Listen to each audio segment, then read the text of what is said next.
항상 근데 들어요, 안 들어요? 근데 나중에 생각해 보면 그게 맞는 말이에요. 그죠? 그걸 나를 사랑해서 하는 말이지. 나를 나에게 지혜를 주시기 위해서. 부모님들이 이와 같이로 하나님께서는요 주실 준비가 되어 있어요, 지혜를. 그리고 18절 두 번째로요. 18절 말씀인데 같이 읽겠습니다. 그가 그 피조물 중에 우리로 한 천 열매가 되게 하시려고 자기의 뜻을 따라 진리의 말씀으로 우리를 낳으셨느니라. 우리를 진리의 말씀으로 낳으셨습니다. 그래서 그분의 성품을 우리가 같이 가지고 있다라는 거예요. 두 가지로 주셨다는 거죠. 이어져 있습니다. 지혜, 성품. 그렇다면 우리는 이렇게 질문할 수 있습니다. 하나님의 아버지 제가 삶을 주관한다면 그러면 나는 어떤 모습일까? 그러면 이 성품의 결과는 어떠한 모습으로 살아가야 될 것인가? 이에 대해 야고보는 진정한 부전자전의 모습에 대해서 세 가지로 우리들에게 알려주고 있습니다. 그러면 어떠한 모습이 나타나야 되는지. 그래서 26절, 27절 말씀인데요. 같이 읽겠습니다. 누구든지 스스로 경건하다 생각하며 자기 혀를 재갈에 물리지 아니하고 자기 말씀을 속이며 이 사람의 경건은 헛것이라. 하나님 아버지 앞에서 정결하고 도름이 없는 경건은 곧 고아와 과부를 그 환난 중에 돌보고 또 자기를 지켜 세속에 물들지 아니하는 것이니라. 말씀해 주고 있어요. 지난번의 말씀을 참고하면서 보자면 하나님의 말씀에 대해서 순종하고 권면이 나와 있습니다. 그래서 듣는 것, 받는 것, 행하는 것이 무엇인지를 알려주었어요. 그래서 말씀을 거울처럼 봐야 된다. 거울은 내가 어떤 상태인지를 알 수 있기 때문에 말씀을 들여다 봐야 된다. 왜 우리는 거울 안 보면 제 상태가 어땠는지 모르시잖아요. 이빨이 고춧가루가 꼈는지, 네, 눈곱이 꼈는지 알 수 없는데 그거를 거울을 자주 들여다보는 것처럼 말씀을 들여다볼 때 내가 어떠한 상태인지를 알 수 있다는 거예요. 이것만으로 우리는 말씀을 따라 사는 것 자체가 얼마나 위대하고 중요한 것인지를 깨닫게 해줍니다. 하지만 야고보는 말씀을 듣고 받고 행하는 것에 당연한 따라오는 결과의 모습이 오늘 있다라고 얘기해 주고 있어요. 야, 결과가 나와야지.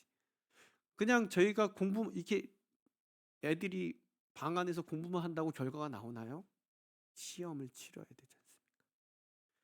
그래서 우리에게 알려주고 있어요. 야, 새로운 출생이 있으면 하나님께서 진리의 말씀을 출생했으면 그 생명으로 발전하는 길이라는 것을 우리에게 알려주고 있습니다. 그래서 너희가 알지니라고 야고보는 말씀해 줬어요. 외쳐줬어요. 너가 뭘 알아야 되는지 우리에게 위와 같이 말씀해 주고 있습니다. 하나님이 우리를 위해 행하신 것을 분명하게 이해하라는 거예요. 그것은 다음과 같습니다. 하나님은 우리에게 새로운 생명을 주시기로 마음을 정하셨고 그리고 그분의 진리의 말씀에 의해서 그것을 주셨고 우리가 그래서 한 천 열매가 되었다는 거예요. 그러면 끝인가요? 그것으로 끝나는 게 아닙니다. 더 특별한 것은 그분의 것이기 때문에 특히 우리를 거룩하게 되도록 하신다는 것입니다. 그래서 우리가 보면요. 1장을 보면 저희 중심된 내용을 보면 내가 새 생명으로 태어났고 그리고 성장하기 위해 말씀 가운데 거하고 그리고 나서 새 생명이 보여주는 특징 거룩함을 이루는 삶을 살아가야 된다라고 야고보는 1장 전체를 통해서 우리들에게 말씀해 주고 있습니다. 진리의 말씀을 통해서 우리에게 손을 내미셨고 그리고 인해서 하나님의 자녀, 부전자전이 되기 위해서 하나 된 우리의 특징이 이런 것이다 라고 설명해 주는 것이 오늘의 26절, 27절 말씀이다. 그래서 혀를 재갈에 물리는 것 그리고 비록 우리 본성이 부패하고 사망에 매여 있지만 그래도 우리도 궁핍했던 자였기 때문에 고아와 과부를 돌볼 수 있는 도움을 줘야 된다. 그리고 그분의 첫 열매가 되게 하시려 예수님께서 우리의 피값을 주셨기 때문에 우리 또한 그 사랑받은 자로서 그것을 전할 수 있는 특별한 첫 열매가 돼야 된다는 것. 그리고 우리는 더 이상 이제는 내 것이 아니기 때문에 하나님을 따라 살아가기 때문에 부전자전의 모습에 세속에 물들지 않는 자녀가 이제 소속이 달라진 거죠. 세상의 자녀가 아닌 하나님의 자녀가 되어야 된다라고 우리들에게 말씀해 주고 있는 것입니다. 그래서 이 세 가지 특징들이 야고보가 임의로 택하지 않은 것을 우리가 알게 됩니다. 그 특징들은요, 우리에게 부전자전이라고 말해주고 있는 거예요. 즉, 내가 하나님의 자녀라면 당연히 이거를 보여줘야 돼요. 혀에 재갈을 물리고 나에게 도움이 필요한 고아와 과부에게 도움을 주고, 그리고 더 이상은 세상과는 단절하는 것. 이 야고보의 모든 내용이 이 세 가지의 주된 내용입니다. 그래서 앞으로는 이 1장이 끝나면서 뒤에 가면 이 세 가지에 대해서 야고보는 우리들에게 자세하게 알려주고 있는 거예요. 이건 뒤에 가서 차차 나누면 되겠고요. 계속해서 말씀을 보면 26절과 27절을 묶어주는 단어가 있습니다. 보면요, 같이 읽겠습니다. 누구든지 스스로 경건하다 생각하며 자기 혀를 재글 물지 아니하고 자기 마음을 속이면 이 사람의 경건은 헛것이라. 하나님 아버지 앞에서 정결하고 더러움이 없는 경건은 곧 고아와 과부를 그 환난 중에 돌보고 또 자기를 지켜 세속에 물들지 아니하는 그것이라. 경건. 이 경건이라는 뜻은 무엇? 다른 말로 해석하면 또 종교라는 뜻도 된대요. 여기서만 나오는 이 원어상의 종교라는 말이 있는데, 여러분 종교는 뭐라고 생각하십니까? 별로 이렇게 얘기할 때 종교 활동한다 라는 말을 하죠. 하지만 여기서 가리키는 경건이라는 것은요, 우리가 말하는 영성과 같은 거예요. 우리 마음속에 하나님과의 관계가 어떻게 되어 있는지, 하나님과의 마음 관계가 우리 삶에서 구체적으로 표현되는 방식.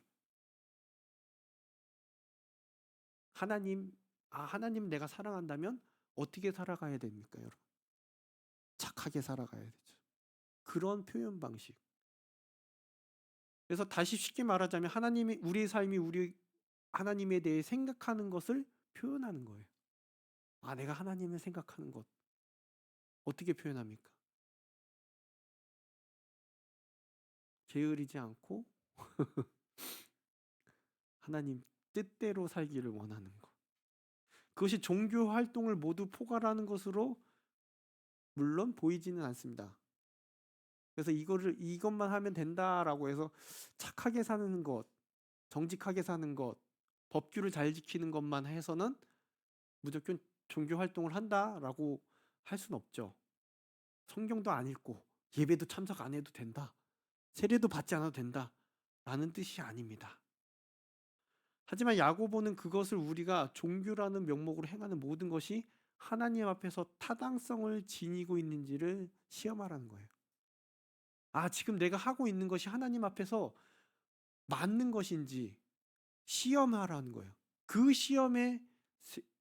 시험하라는 것을 주면서 어떻게 시험하는지 세 가지 준 것이 오늘 이거예요. 내가 하나님의 자녀로서 정말 그리스도인으로서 살아감에 있어서 내가 타당하게 하나님에 맞게 살고 있는지를 시험해 보는 도구가 뭡니까? 혀. 첫 번째 수단이 바로 혀입니다. 이 혀는 우리 마음과 연결되어 있다고 말합니다, 여러분. 그리고 두 번째, 세 번째 시험 수단은요, 하나님 아버지와 관련되어 있어요. 뭐예요? 돌봄, 그리고 세속에 물들지 않는 거룩함. 하나님 아버지는 자신이 하나님의 자녀라고 주장하는 사람들의 삶이 하나님 자신의 삶의 특징을 나타내기를 기대하고 계시는 거예요. 이 세 가지 특징. 그래서 시험해 보라는 거예요. 내 삶이 어떻게 살아가고 있는지, 하나님에 맞게 살아가고 있는지를 세 가지를 통해서 나를 시험해 보는 거예요. 그래서 첫 번째 시험 수단인 혀에 대해서 혀를 잠잠케 하라라고 명하지 않고 뭐라고 말씀하시는지 아세요? 26절 말씀인데요. 누구든지 스스로 경건하다 생각하면 자기 혀를 재갈 물리지 아니하고 자기 마음을 속이며 이 사람의 경건은 헛것이. 혀를 어떻게 해요? 잠잠케 하지 말고 재갈을 물리라고 얘기합니다. 재갈은 누구한테 물립니까, 여러분? 말이요, 말. 이 묘사는 아주 직설적이에요. 아주 생생하게 표현해 줍니다. 우리 혀는 뭐예요? 길들여지지 않은 야생동물과 같다라는 것이죠. 그래서 그냥 내버려 두면요, 제가 어떻게 될지 모르는 거예요, 내 혀가. 맞습니까? 되게 격하게 끄덕이시는 분들이 많아요. 그래서 그냥 내버려 두면 이 야생동물이 지닌 잔인한 본능이 마음껏 날뛸 것이라는 것입니다. 그래서 야생마를 기들일 때 혀를 마구에 채워야 하는 것처럼 우리 혀에도 똑같이 채워야 된다는 것이죠. 그래서 뒤에 더 자세하게 나누겠지만 야고보가 말하는 요점은 스스로 경건하다고 고백하면서 혀를 제어하지 않는다면 우리 자신을 크게 속인다고 얘기해 줍니다. 그래서 자기 마음을 속이고 있다라고 말씀해 줍니다. 이 뜻은 우리의 마음의 상태가 와는 전혀 다른 말을 한다는 것이죠. 이와 같은 사람들이 누구였는지 아세요? 누가복음 18장 11절 12절의 말씀인데요. 네, 읽겠습니다. 바리새인은 서서 따로 기도하여 이르되 하나님이여 나는 다른 사람들 곧 토색, 불의, 간음하는 자들과 같지 아니하고 이 세리와도 같지 아니함을 감사하이다. 나는 일일에 2번씩 금식하고 또 소득의 11조를 드리나이다. 경건함을 가지고 있다라고 생각하면서 막 입으로는 경건한 척 하지만 마음으로는 아닌 헛된 경건을 가지고 있던 바리새인들이 그 대표적인 인물들입니다. 이처럼 혀는 마음과 아주 밀접한 연결이 돼 있어요. 그래서 혀는 우리가 마음속에 가장 깊은 곳에 어떤 존재인지를 정확하게 나타내주는 지침입니다. 우리는 이를 통해서 주 예수님의 말씀을 조용히 상기시키며 받아들이고 생각해 봐야 됩니다. 무슨 말씀이냐면요. 마태복음 12장 34절입니다. 너희는 악하니 어떻게 선한 말을 할 수 있느냐? 이는 마음에 가득한 것을 입으로 말함이라. 저와 여러분들 아닙니까? 이 말씀은 항상 우리가 되새기고 살아가야 될 것입니다. 이 첫 번째 진술은 뭡니까? 자기 자신을 검토하도록 하기 위해서 깨닫게 해주는 거예요. 내 입에서 나오는 것들, 남을 험담하는 거, 거짓말하는 거, 그런 것들. 그래서 제일 먼저 혀에 대해서 알려주는 겁니다. 내 자신을 돌아보기 위해서. 다음과 같은 질문이 우리가 어떠한지를 들여다보게 하기 때문입니다. 이 질문은 결국엔 너는 무엇인가? 너는 하나님의 자녀인가? 분명 그렇다고 확신하는가? 그럼 우리의 마음이, 우리의 삶이 하나님의 자녀의 기준에 분명하게 나타내고 있는가? 그러면 우리의 마음이 제대로 되어 있고 하나님께 바로 서 있다면 무엇을 보여줘야 됩니까? 혀가 그것을 보여준다는 거예요. 내 입술에서 나오는 말들이, 저도 말투가 좀 투박해서 요즘에 부드럽게 말하기 운동을 하고 있습니다. 그것이 물론 이제 가정에서 하는 거고 물론 여러분들 하지만 이것이 무엇을 보여주는 것인지를 알려주고 있는 것이죠. 내 혀가 우리의 마음을 제대로 하나님 앞에 보여주고 있는지, 여러분의 혀는 어떤 것을 보여주고 있는지 우리 스스로를 점검해 봐야 됩니다. 이처럼 야고보는 이 한 구절의 혀에 대해서 모든 것을 다루고 있습니다. 그래서 얼마나 이 측면이 삶에서 중요한지를 왜 말씀으로써 말씀 물론 하나님 말씀으로 창조하셨고 우리 또한 말이 중요하다는 걸 알고 있기 때문에 강조하고 있습니다. 하지만 그렇다고 다른 두 모습 두 가지의 중요성이 줄어드는 것이 아니라는 것을 알게 됩니다. 27절에 나오는 행동의 두 측면은요, 하나님 아버지와 관련이 있습니다. 하나님의 마음과 뜻에 부합하지 않는 경건은 아무 의미 없다는 것을 우리들에게 알려주고 있습니다. 그래서 야고보는 분명 예수님의 말씀을 항상 인용해서 말씀해주고 있는데요. 마태복음 15장 6절에서 9절을 제가 읽겠습니다. 하나님의 말씀 패하는 것이면 헛되이 경배하게 한다는 가르침을 떠올리게 하는 것이 사람에게 나오는 계명들이라는 것이죠. 야고보는 우리의 경건이 삶이 하나님 아버지 보시기에 정결하고 더러움이 없는 것이 되기를 원한 거예요. 그래서 그는 혀에 대해서 가르쳐주고 우리에게 안을 들여다보고 우리의 마음을 점검해 보라고, 그 다음으로 하나님에 속해 있는지를 보라고 말씀해 준 것입니다. 그래서 그분의 생명이 우리 안에서 역사하고 있고 우리의 생명이 그분에게 속해 있는지를 보라. 만약에 그분의 생명이 우리 안에 있다면 우리 심장 안에서 그 생명이 뛰고 있는지를 확인해 보라는 거예요. 그것을 어떻게 할 수 있을까요? 두 번째인 고아와 과부를 돌보라는 거예요. 하나님이 어떠한 분이셨습니까? 시편 68편 5절 말씀인데요. 하시겠습니다. 그의 거룩한 초세에 계신 하나님은 고아의 아버지시며 과부의 재판장이시라. 하나님이 어떠한 분이신지를 알으라는 거예요. 네가 하나님의 자녀라면. 그래서 이와 같은 방법으로 네가 하나님의 자녀에 속해 있는지를 시험해 보라는 겁니다. 여러분, 일반적인 친절은 다 베풀 수 있어요. 저도 저에게 잘해주는 사람들에겐 잘해줍니다. 하지만 고아와 과부는 다르죠. 어떻습니까? 아무리 내가 베푼다 해도 그에 대한 돌아오는 것이 있을까요? 없을까요? 없어요. 대가가 없는, 보답이 없는 관심이라는 것입니다. 이건 희생이에요. 희생적인 관심입니다. 잃어버린 부모를 대신하는 것 같은. 그래서 무자비한 세상에서 정말 궁핍한 자의 편을 드는 그러한 돌봄을 우리들에게 말씀해 주고 있습니다. 왜냐면요, 신명기에서 여러 번 하나님께서 말씀해 주십니다. 이에 대해서 고아와 과부에 대한 관심, 결국엔 너를 고아와 과부 되었던 고아 같던 너희를 애굽에서 건져낸 하나님이시라는 것을 네가 알아라. 그리고 결국에는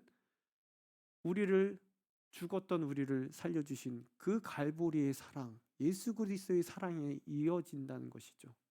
아무 대가 없이 우리를 사랑해 주시고 우리를 구원해 주신 그 사랑이 있기 때문에 너희 역시 이와 같이 고아와 과부를 돌보라는 것입니다. 예수님은 하나님의 첫 열매가 되도록 하기에 우리에게 새로운 출생을 주신 것입니다. 그러므로 우리는 그분 안에서 우리에게 주어진 우리의 이웃들을 돌봐야 되는 겁니다. 근데 이게 힘들어요. 왠지 주면은 기브 앤 테이크가 돼야 되지만 하나님의 오늘 말씀하시는 부전자전의 두 번째 말씀은 기브 앤 테이크가 없어요. 기부만 있습니다. 그렇기 때문에 이것이 있는지 없는지에 대해서 우리 삶에 한번 시험해 보라는 것입니다. 하지만 항상 우리는 그리스도의 그 공식은 세상의 공식과는 틀리지 않습니까? 1 빼기 1은 2가 되는 게 바로 교회의 사랑 아닙니까? 하나를 빼면 하나가 없어지는 게 아니라 하나를 빼면 2개가 생기는 오병이어와 같은 사랑. 그리고 마지막으로 야고보는 세속에 대해서 말씀해 주는데요. 하나님의 거룩한 자녀로서 살아감에 있어서 우리가 세속에 물들지 않도록 마지막으로 권합니다. 이 세속이란 말 무슨 뜻일까요? 세상, 세계. 어떤 의미를 가지고 있나요? 하나님, 하나님의 말씀, 하나님의 가치관, 그리고 더 넓게는 하나님의 심판과는 상관없는 인간의 지혜 입장에서 인간의 목표를 이루고 인간의 모든 것을 이루고자 하는 계획 전체를 말하는 것입니다. 결국에는 인간이 모든 것을 다 하는 것이죠. 인본주의죠. 인본주의. 우리와는 정반대. 즉 이건 세상이란 우리 삶을 주관하시는 예수님께서 우리의 주 되심을 반대하는 모든 것을 말합니다. 우리가 세상에서 그분을 위해 살아가야 한다 것이 아니라 세상의 물질과 세상이 바라는 것들을 주인으로 삼고 사는 것. 그렇기 때문에 우리 삶에 있어서 이런 것들 가운데 갈등이 많아요. 예수님께 헌신하고 충성에 대한 갈등이 우리들에게 있습니다. 어떤 갈등이 있습니까, 여러분? 날마다 겪는 어떠한 압력들, 나를 더럽히는 사소한 것들, 그것들에 있어서 결정하는 것들에 있어서 큰 것들이 있으면 참 좋은데 사소한 것들이 많아요. 우리의 오늘 눈을 즐겁게 해주고 귀를 즐겁게 해주고 우리의 상상력을 끊임없이 즐겁게 해주려는 세상 속에서 공격을 받는 것이 저와 여러분들 아닙니까? 세상의 기준, 세상의 편안함, 세상의 즐거움, 세상에 맛보는 그 맛있는 것들, 즐기는 것들, 취미, 활동, 물론 그것들이 하지 말라는 것이 아니지만 그것이 주를 잃는다면 우리의 가치관의 기준을 흔들어 놓는다는 것입니다. 우리의 시간, 우리의 돈, 우리의 에너지를 세상의 일의 방식에 써버린다는 것이죠. 그러다 보면 예배를, 기도를, 주님 사랑함에 있어서의 일들을 등한시 여기는 것이죠. 우리의 삶을 예수님께 내어드리는 것과 매일매일 순간마다 세상과 온전히 구별되어 그분 편에 서는 것은 별개가 될 수밖에 없다는 거예요. 하나님께 드려드리는 것, 하지만 온전히 구별되지 못하는 나의 모습들. 그래서 우리들에게 이 마지막 26절과 27절은 우리들에게 생각하게 해주는 거예요. 내가 하나님의 자녀인가를, 내가 온전히 경건한 삶을 살고 있는지, 헛된 경건의 삶을 살고 있는지, 하나님께 내어드린다고 얘기했던 바리새인들의 모습은 없는 것인지. 그래서 만약에 내 혀가 다른 사람에게 상처를 주고 다른 말들을 하고 내 입에서 나온 것과 내 마음에서가 다르다면 여러분 우리는 부전자전이 아닌 하나님의 자녀가 아닌 다른 삶을 살고 있다는 것이죠. 그리고 내게 있어서 도움받기를 원하는 사람들에게 그 사랑을 전하지 못한다면, 그리고 내 삶의 모습이 여전히 세상에 물들여서 세상의 모든 것을 빼앗기고 시간과 돈을 그곳에 빼앗기고 있다면 여러분 하나님의 자녀인가? 나는 누구인가? 나는 하나님의 자녀가 맞는가? 라고 우리 스스로 한번 점검해 봐야 될 것입니다.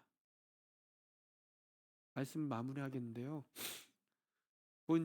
이제 시작인데 여기 앞에 부분이 좀 어렵더라고요, 저에게.